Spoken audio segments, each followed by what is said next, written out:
Hello students, welcome to the online classes of public school. As you all know, I start my every classes with the good thought. So today's thought is just one small positive thought in the morning can change your whole day. Means सुबह में केवल एक छोटा सा सकारात्मक विचार आपके पूरे दिन को बदल सकता है. It means you have to think about a good thought in every morning. Okay, जब भी कभी आप सुबह उठते हो आपको कुछ अच्छा सा पॉजिटिव सोचना है कि आज मुझे ये करना है, तो वो सोच के आपका पूरा दिन बहुत अच्छा जाता है. So students, let's start the today's class. Types of noun.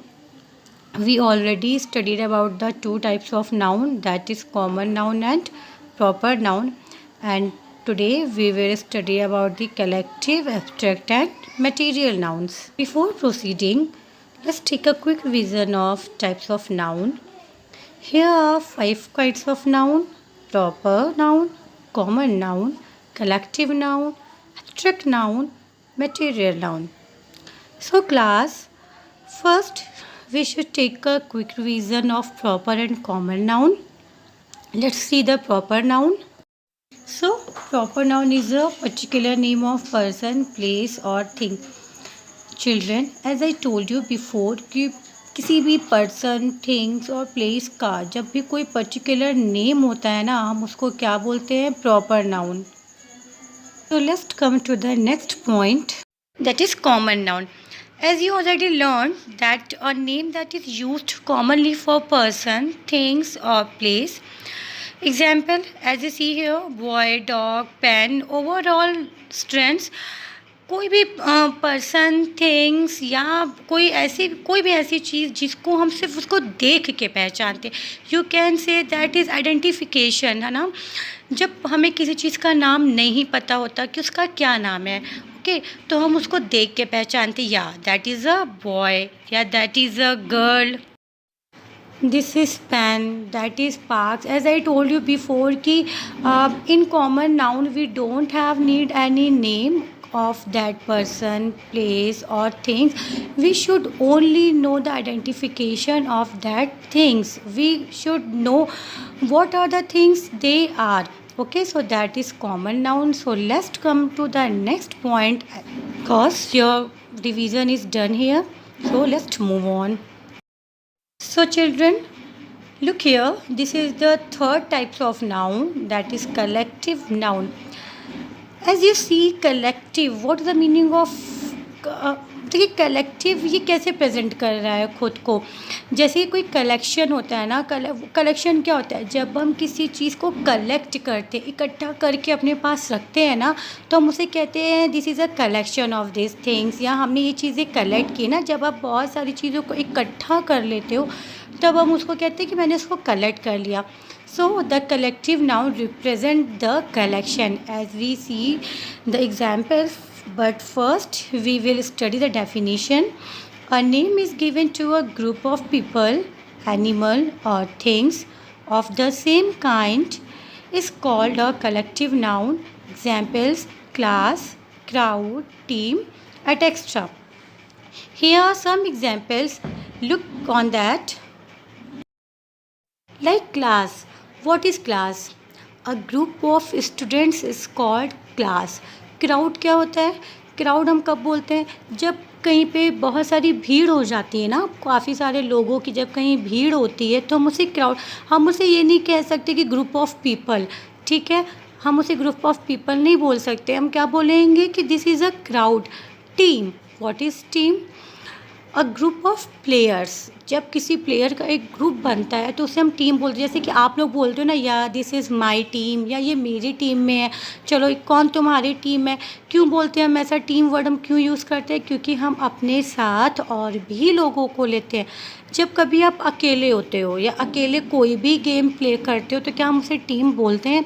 नहीं बोलते. क्यों? क्योंकि हमारे पास कोई और मेंबर उस टीम में नहीं होता. सो एज दैट, उसी तरह जब हमारे पास कुछ लोग आ जाते हैं मेरी टीम में तो हम उसे एज अ टीम नेम दे देते हैं. Let's see the next examples. Here are some examples we have. A group of dancers, अब ग्रुप ऑफ डांसर जो डांसर्स होते हैं, ठीक है, उनका जब कोई ग्रुप बनता है, जैसे आप देखते हो ना मोस्टली कि बहुत सारे डांसर्स हैं, तो उनको हम बहुत लंबा बोल के नहीं बोल सकते या look that is a group of dancer.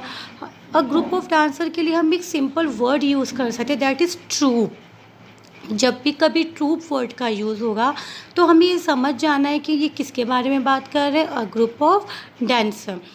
एक सेंटेंस से मैं आपको ये बात समझाती हूँ, जैसे a troop from Africa come to India.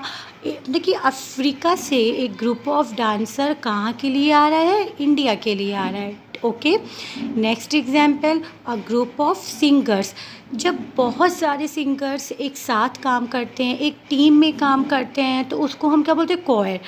Okay, so you have to learn this. Okay, जब तक आप लर्न नहीं करोगे तब तक आपको कलेक्टिव नाउन समझ में नहीं आएगा, क्योंकि कलेक्टिव नाउन बहुत से वर्ड्स के लिए एक वर्ड होता है।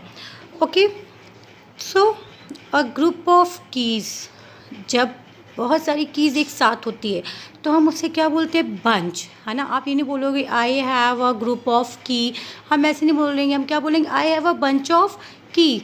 ठीक है, तो हमने क्या किया, खूब सारी कीज़ के लिए एक वर्ड यूज़ किया, और कौन सा है वो word, bunch. Same as that a group of cows buffaloes herd. जब आपने देखा होगा कि कभी कभी बहुत सारी काउज एक साथ आती है या बहुत सारी बफेलोज एक साथ आती है, तो आप उसे ये नहीं कह सकते हो कि this is the group of buffalo. तो हम बोल सकते हैं, बट उसके लिए हम एक वर्ड यूज़ करते हैं, that is heard. Like my friend keeps a heard in his field. मेरी फ्रेंड ने अपने फील्ड में एक हर्ड रखा। अब अगर आपको नहीं पता होगा कि व्हाट इज़ हर्ड, हर्ड होता क्या है, तो आप कैसे समझ पाओगे। So first we should learn what is the meaning of herd, what is herd. तो हमें पता होना चाहिए कि हम हर्ड किसे कहते हैं, ग्रुप ऑफ बफेलोज या ग्रुप ऑफ काउस को। Here the next example, a group of flowers, bouquet. We gifted a bouquet to our new manager. ठीक है, अगर कभी आपने किसी को भी बहुत सारे फ्लावर्स दिए तो हम क्या क्या बोलेंगे, I gave him a bouquet. ठीक है, हमने जो ग्रुप ऑफ फ्लावर्स है उसके लिए एक वर्ड यूज़ किया, और वो कौन सा वर्ड है, bouquet. So overall students, as we take revision, collective noun क्या होता है, कलेक्टिव नाउन वो नाउन होते हैं जो हम किसी ग्रुप के लिए एक वर्ड का यूज़ करते हैं। ठीक है, वो एक सेंटेंस को शॉर्ट करने के लिए, ठीक है, बहुत सारे वर्ड्स के लिए एक वर्ड का यूज़ करते हैं। सो ओवरऑल इस आपको समझ में आ गया होगा कलेक्टिव नाउन क्या होता है। So let's revise it. A name is given to a group of people, animal और थिंग्स। किसी भी पीपल, एनिमल्स और थिंग्स के ग्रुप को जब हम कोई एक नाम देते हैं या हम उसको ओवरऑल हम उसको सिर्फ एक वर्ड से जस्ट आइडेंटिफाई करते हैं, तो वो क्या होता है, collective noun. And as I told you before, you can understand the collective noun with the little word that is collection. ठीक है, जब भी आप कोई चीज़ कलेक्ट करते हो, एक कलेक्शन हम किसी चीज़ का बनाते हैं, तो हम उसे कलेक्टिव नाउन कहते हैं। So let's come to the next point, that is abstract noun. A name is given to a quality, state, feelings or emotion is called an abstract noun. Example, courage, childhood, anger, excellence, privacy, etc. An abstract noun can not be seen or touched. Overall बच्चों, आपको एक चीज़ याद रखनी है कि जो abstract noun होता है ना, हम उसे कभी भी देख नहीं सकते और हम उसे कभी भी टच नहीं कर सकते। ओके, एब्स्ट्रैक्ट नाउन ओवरऑल वो नाउन होते हैं जिसको सिर्फ आपको समझना होता है कि ये मतलब कि हाँ ये एब्स्ट्रैक्ट नाउन है। जैसे आपने कलेक्टिव नाउन के बारे में पढ़ा कि किसी भी कलेक्शन को कलेक्टिव नाउन कहते हैं, पर्टिकुलर नेम को प्रॉपर नाउन कहते हैं, या फिर किसी भी पहचान को हम कॉमन नाउन से पहचानते। उसी तरह एब्स्ट्रैक्ट नाउन क्या होता है, जिससे आप कभी भी टच नहीं कर सकते, सीन नहीं कर सकते, सिर्फ हम उसे समझ सकते हैं, या that is abstract noun. Let's see the examples. Number 1, the length of the rope had to be 5 metre. Length क्या होती है, आपको पता है, लेंथ हम लंबाई को बोलते हैं। मुझे ये बताइए कि आप लेंथ को कभी भी मतलब कि देख सकते हो, या आप लेंथ को कभी भी छू सकते हो कि हाँ ये लेंथ है, मैंने उसको छू लिया। नहीं टच कर सकते ना, क्योंकि लेंथ को हम सिर्फ अंडरस्टूड कर सकते हैं कि हाँ कोई चीज़ अगर आपको लंबी दिख रही है तो आप बोलोगे यार दिस इज़ वेरी लेंदी ना, मतलब कि बहुत लंबा है। तो आपने टच किसको किया, आपने उस रोप को टच किया या लंबाई को टच किया? हमने रोप को टच किया, लंबाई को हमने सिर्फ अंडरस्टूड किया है कि ये एक लंबी चीज़ है। Same as his knowledge about the earth is very good. Earth के बारे में जो भी उसकी नॉलेज है वो बहुत अच्छी है। नॉलेज क्या चीज़ होती है? क्या कभी आपने नॉलेज को देखा है, या कभी आपने नॉलेज को सुना है, या कभी आपने नॉलेज को टच किया है? नहीं, हम नॉलेज को सिर्फ अंडरस्टैंड कर सकते हैं कि हाँ he is very knowledgeable boy, या फिर मेरी नॉलेज इस चीज़ में बहुत अच्छी है। हम नॉलेज को सिर्फ समझ सकते हैं सामने वाले की कैपेसिटी से। Okay, number third, wisdom can not be bought. Wisdom means क्या होता है? विजडम मीन्स बुद्धिमत्ता, ठीक है। एक, या फिर आप ये कह सकते हो हाँ एक दिमाग, अच्छी बुद्धिमानी, क्या उसको आप कभी भी खरीद सकते हो? नहीं। विजडम को कभी आप देख सकते हो? नहीं। उसको आप टच कर सकते हो? नहीं। We can just understand the wisdom, ठीक है। हम विजडम को सिर्फ समझ सकते हैं, या हाँ ये बहुत बुद्धिमान है, या मैं बहुत बुद्धिमान हूँ। Same as every parent should ensure the safety of their children.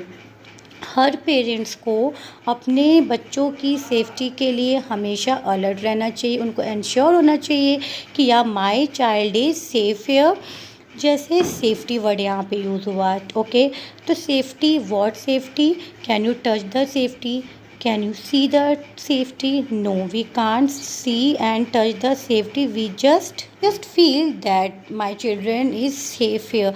तो सेफ्टी जो वर्ड है उसने हमें, मतलब कि उसको मैंने अंडरस्टूड किया ना कि मतलब कि मेरे बच्चे यहाँ पे सेफ़ है। सो ओवरऑल बच्चों, एब्स्ट्रैक्ट नाउन मैंने जैसे पहले आपको बताया, एब्स्ट्रैक्ट नाउन वो नाउन होते हैं जिनको हम सिर्फ क्या कर सकते हैं, अंडरस्टूड कर सकते हैं या फील कर सकते हैं, हम उसे कभी भी देख और छू नहीं सकते हैं। So students, today's class is over here and we will study about the rest of one noun, that is material noun, in our next class. So students, as I always tell you, note down all the exercises, definitions and examples in neat and clean writing. So stay blessed, God bless you, bye bye, see you soon.